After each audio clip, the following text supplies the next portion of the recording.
I'm Ellie, and here's where my story starts. Grew up in a small town, moved from one foster home to another until I landed with the Thompsons. They gave me something priceless, stability, something I craved all my young life. Life was plain till college.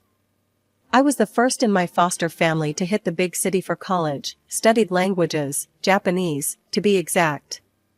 Worked my butt off and got myself a translator job at an international trading company. It was a big deal for a small-town girl like me. One ordinary Tuesday, I walked into this cozy cafe near work, ordered my usual black coffee, and there he was, Jack. Tall, with a smile that could knock you off your feet. He was on his phone, looking all business but relaxed. I caught his eye, and that was it. "Hey, never seen you here before," I said, trying to sound casual as I sat down with my coffee. He looked up, his smile widening. "Just trying to escape the office chaos. I'm Jack," he replied, extending a hand. I shook it, feeling a spark. "I'm Ellie. So, what brings Mr. Escape the Office to my favorite spot?" "Good coffee and better company, it seems," he quipped. We hit it off from there. Days turned into weeks, weeks into months, and before we knew it, a year had passed, and we were talking about more than just coffee. Jack was from the city, knew his way around, and had a charm that was hard to resist. But life's not all smooth sailing, right? We decided to tie the knot after a year of dating. I was over the moon but wanted him to meet the folks who made me who I am, the Thompsons. Now, my foster parents, Mr. and Mrs. Thompson, they were salt-of-the-earth types. Lived simply, worked hard. They were fixing up their house, so they rented this tiny apartment that was nothing to write home about. But it was warm, filled with love. I remember telling Jack, "It ain't much, but it's filled with good memories." He nodded, but I saw that look in his eyes as he scanned the cramped space. He was trying to hide it, but the man was uncomfortable. We spent the weekend there. My folks were thrilled, treated him like royalty, but Jack, he was off, always checking his watch, eager to head back. As we drove back to the city that Sunday night, the silence in the car was heavy. I had to say something. "Jack, you've been quiet. What's up?" He sighed. "Look, Ellie, your folks, they're nice and all, but we come from different worlds, you know?" His words stung, but I kept my cool. "And what's that supposed to mean?" "It's just different, Ellie. I'm not used to this simple life. But hey, it doesn't change how I feel about you," he added quickly, trying to smooth things over. I looked out the window, biting my lip, thinking about all the differences between my world and his. "Jack, I don't need fancy. But we gotta respect where we both come from, right?" He nodded. "Right, of course. I love you, Ellie. That's what matters." His words were supposed to comfort me, but a part of me wondered if we were really seeing eye to eye. That night, I lay awake, thinking about the simple life I cherished and the complicated world I was stepping into. Just a few days after our uncomfortable visit back home, it was my turn to meet the other side, Jack's mom, Vivian. A high-rise in the city center, her place was decked out in all sorts of fancy stuff that screamed money. When we arrived, she greeted us at the door, decked out in designer from head to toe, and her apartment? It was like walking into a magazine. "Ellie, is it? And what is it you do?" Vivian asked, sizing me up as if I were an item she was considering purchasing. "I'm a translator. I work with Japanese clients at a trading company," I replied, trying to sound confident. "Oh, impressive," she half smiled, but her eyes were doing another sweep, like she was looking for something off about me. Then it slipped out where I was from and about my foster parents. Her face twisted a bit. "From the province, and fostered, you say?" "I don't think that's quite fitting for my Jack." Jack jumped in quick. "Mom, please. Ellie's wonderful, and I love her. We're getting married." That stirred up another pot. "Married? And when is this happening? How are you planning it?" Vivian's tone shifted to something a bit too curious. "We're thinking something small, intimate. Just us in Hawaii, actually," I said, hoping she'd catch on to the romance of it all. Vivian's eyes nearly popped out. Hawaii? Just the two of you? No, that won't do. What will my friends think if I can't even throw my only son a proper wedding? I tried to keep my cool. It's our day, Vivian. We just want something true to us, without all the fuss. That did it. She huffed. This discussion is over. And walked out of the room. Jack looked at me, apologetic, and whispered, "Let me talk to her. We'll sort this out." 4 months zipped by, and despite the rocky start, there we were in Hawaii. It was supposed to be just Jack and me, but Vivian showed up, camera in hand, ready to document every second. Every moment felt like she was there, lurking, making sure she had something to post online. Jack seemed oblivious, soaking in the sun and the ceremony. I tried to smile through it, whispering to him as we stood on the beach. I thought it would be just us. He squeezed my hand. I know, I'm sorry. She's just excited, I guess. Let's just try to enjoy our day. Vivian was buzzing around us, her phone always up. Smile here. Oh, this will look fabulous on my feed. I felt like a prop in her social media show, not a bride on her wedding day. It was our special day, but somehow, it had turned into another one of Vivian's extravaganzas. Coming back home as newlyweds should have been all about those cozy, love-soaked days, you know, breakfast in bed, slow dances in the living room, that kind of stuff.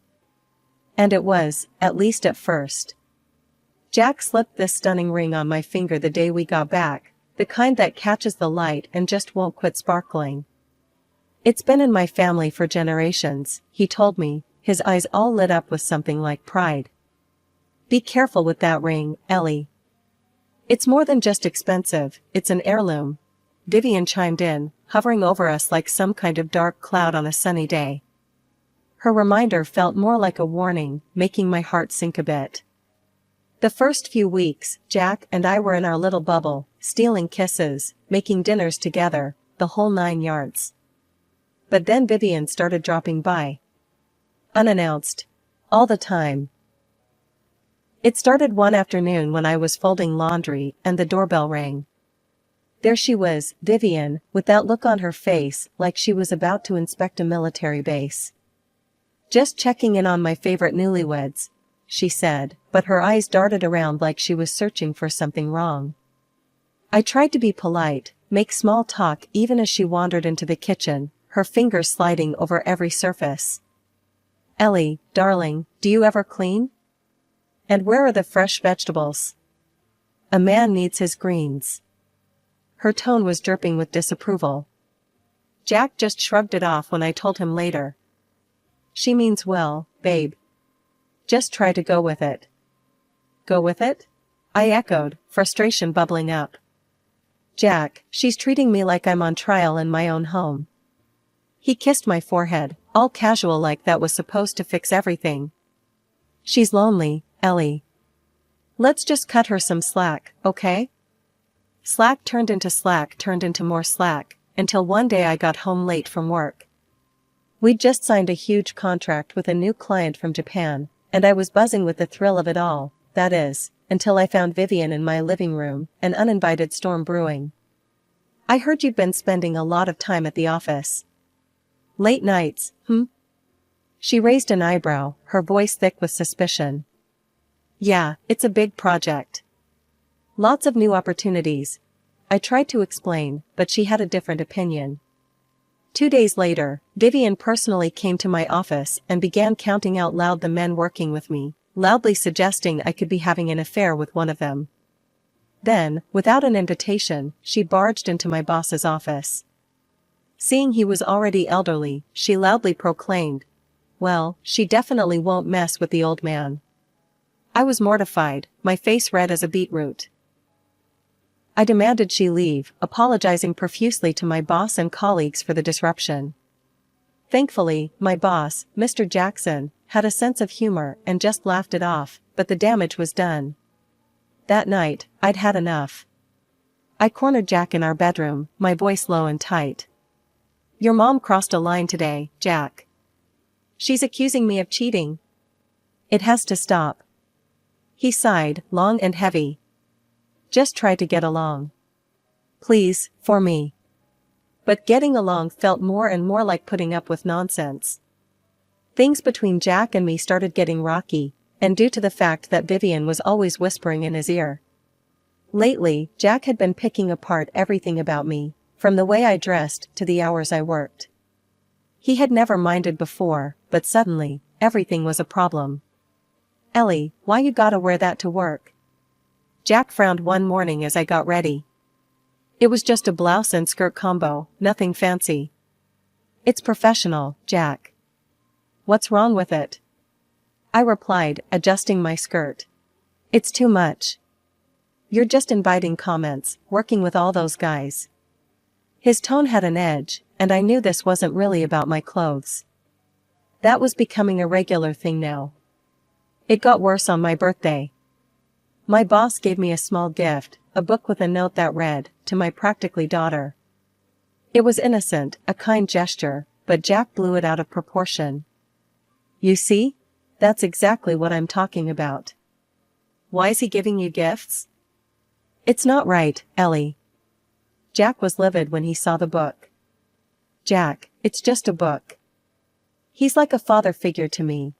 I tried to explain, but Jack's eyes were clouded with suspicion, all thanks to Vivian's constant meddling. All this tension was a relief to escape when I headed out on a business trip to a neighboring city. Our company was setting up a new factory, and I was looking forward to the break from all the drama at home. The trip went well, and I was wrapping up with a dinner with our Japanese partners when I noticed shadows lurking near the restaurant. My heart raced.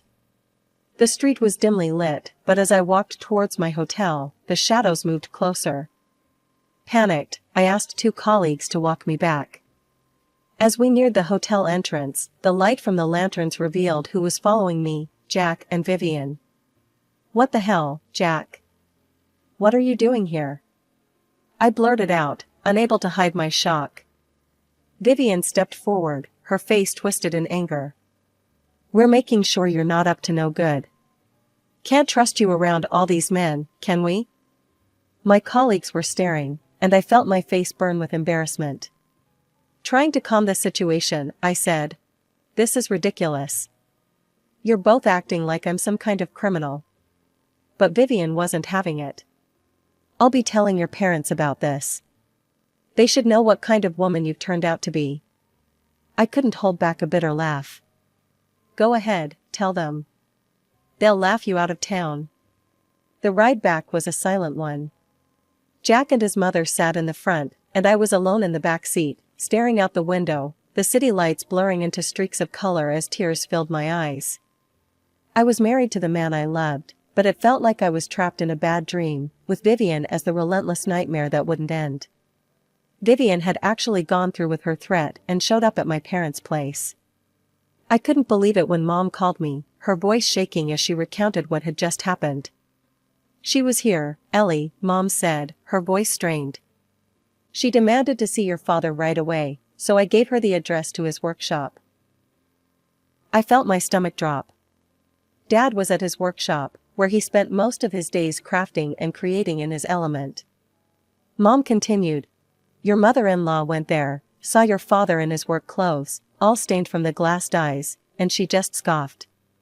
I gripped the phone tighter, bracing myself.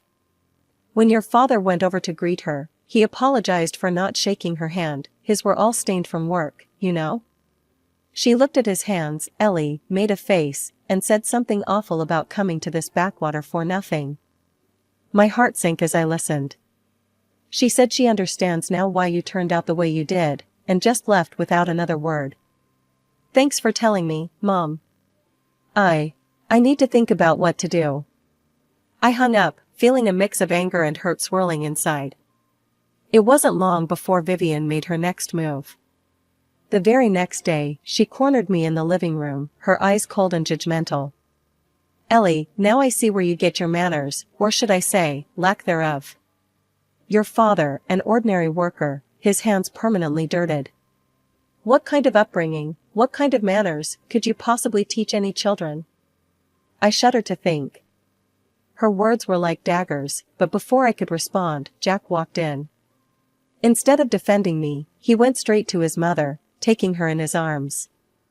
"Mom, I'm sorry about all this. Ellie's family, they're just different from us." That was it. The last straw. I couldn't believe what I was hearing. Different? Is that your way of saying my family isn't good enough for your high standards? My voice broke, the hurt too deep. Jack looked at me, his eyes empty. "It's just how things are, Ellie. We come from different worlds." "So that's it, huh?" My voice rose, thick with emotion. "If I'm such a disgrace, why don't we just end this? If I'm so below you, let's get a divorce." Vivian's eyes lit up, almost gleefully. "Well, that sounds like a splendid idea." Jack just nodded, passively. "Maybe that's for the best." I spent the night in our guest room, tears streaming down my face. Every word Vivian said replayed in my mind, every dismissive glance from Jack. The man I thought I knew, the life I thought we were building, it was all a lie. The early morning light filtered through the blinds, casting a soft glow across the room as I sat on the edge of the bed, phone in hand. It was time to make some difficult calls, but necessary ones. First on my list was my boss, Mr. Jackson, whose kindness had always made the stresses of work bearable. "Mr. Jackson, it's Ellie," I started, my voice a bit shaky. "I'm facing some personal issues and need to take some time off. I can take it unpaid if necessary." "Ellie," he replied quickly, his voice laced with concern, "you're one of our most valuable team members. Take a paid vacation. Sort things out and come back when you're ready. We'll manage here." His generosity brought a lump to my throat. "Thank you, Mr. Jackson. I can't tell you how much this means to me." Next, I dialed my mother, who had always been my anchor in any storm. As soon as she answered, I spilled everything, the words tumbling out in a torrent of emotion. "Mom, it's all falling apart here. I can't do this anymore. Jack and his mom, it's just too much." Her voice was calm, soothing. "Ellie, we've been prepared for this call. Your father and I are on our way. Just pack what you need." As I ended the call, I glanced around the room, my eyes landing on the few personal items I'd brought into this house, none of which felt like they belonged. I started packing, each item a reminder of the life I thought I'd build with Jack. Vivian appeared at the doorway, her presence like a dark cloud. "Remember, Ellie, only take what you bought with your own money. Don't think about grabbing anything else," she said, her voice cold and accusing. It wasn't long before I heard the gravel crunch under the tires of an old vehicle. Looking out the window, I saw the familiar beat-up pickup truck that belonged to my parents. Jack and Vivian followed me outside, their expressions a mixture of smugness and curiosity as my parents' truck pulled up. Jack scoffed loudly. "Sure that old thing will even make it back?" My father, a quiet strength emanating from him, stepped out and faced Jack without a word. He handed over the divorce papers, his eyes steady and unwavering. Jack grabbed the papers and signed them with a smirk, his mother chuckling beside him. "Glad to be rid of this mess," he muttered. We arrived at my parents' home, a large, imposing structure that felt more like a sanctuary now. I spent the next few hours unpacking and trying to settle my nerves, the peace of the familiar surroundings slowly calming me. That evening, as I sat looking out at the garden, my phone rang. It was Vivian. "Ellie, you need to return the ring. It's a family heirloom, not a parting gift." I held the phone away for a moment, taking a deep breath before responding. "Vivian, that ring was given to me as a wedding gift. If you want it, come and get it yourself." The morning light was just beginning to spill over the horizon when I saw them from the upstairs window. Jack and his mother, Vivian, stood at the gate, staring up at the house as if they had stumbled into a fairy tale. Their expressions of disbelief were almost comical. I watched from behind the curtain, a smirk playing on my lips. They looked so out of place against the backdrop of the large, meticulously landscaped front yard, their confusion palpable. Finally, I turned away from the window, hearing the sounds of my parents downstairs. I joined them, and we shared a knowing look before stepping outside. My parents were calm and collected as they walked past Jack and Vivian without a word, heading straight for the garage. They pretended not to notice the bewildered stares from my estranged husband and his mother. As the garage door swung open, revealing the sleek lines of 3 high-end cars, I could hear the sharp intake of breath from Jack. My father chose a gleaming black sedan, and we all climbed in. Just as we were about to pull out onto the driveway, Jack found his voice. "Ellie, what is all this? This house, these cars?" I stepped out of the car, walking over to them with a calm I hadn't felt in months. "This is my family home, Jack. My father owns a glass factory and several commercial properties. This is where I grew up." Vivian's face contorted with confusion and disbelief. But your father, he was wearing work clothes, his hands were dirty." I couldn't help but smile at her naivete. "Yes, Vivian. He was launching a new product line. It's a tradition in his company to get involved, hands-on. It doesn't mean he's not successful or wealthy." They stood there, stunned, unable to reconcile the image of the hard-working man they'd seen with the opulence around them. At that moment, a group of our neighbors approached, their faces bright with smiles. "Good morning, Mr. Thompson. We heard about your latest charity event. It's wonderful what you're doing. You've got our support in the mayoral elections, you know," one of them called out cheerfully. My parents nodded and thanked them. Jack's face was a mixture of awe and regret, his eyes darting between his mother and me.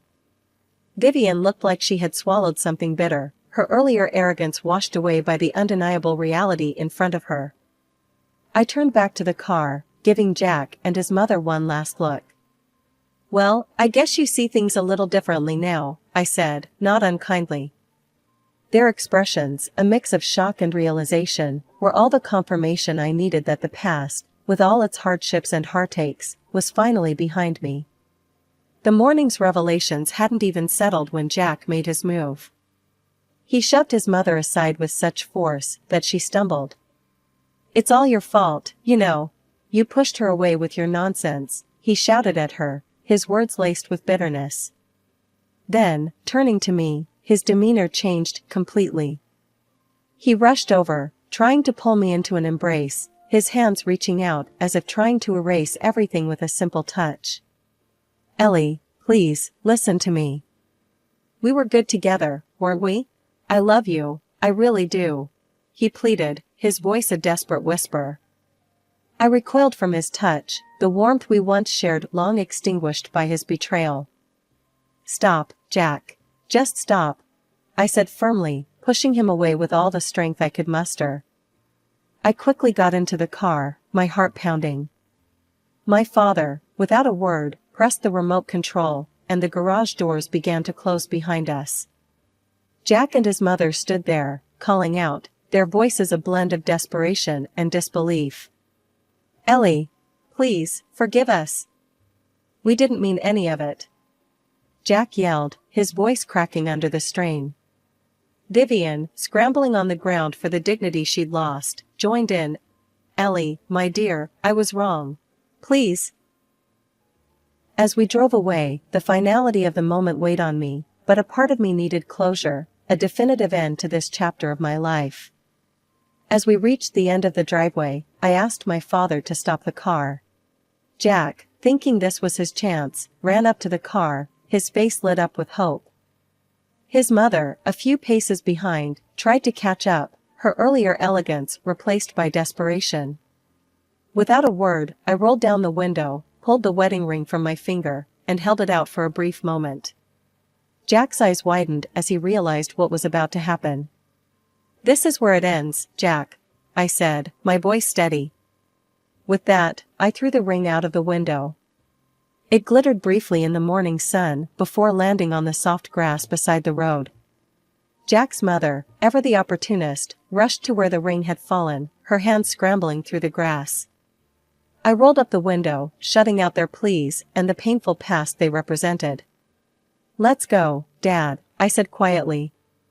2 weeks later, I was back in the city, in a new apartment that felt more like home than I'd felt in a long time. I returned to work, where Mr. Jackson welcomed me with open arms and a gentle understanding that eased my transition back into routine.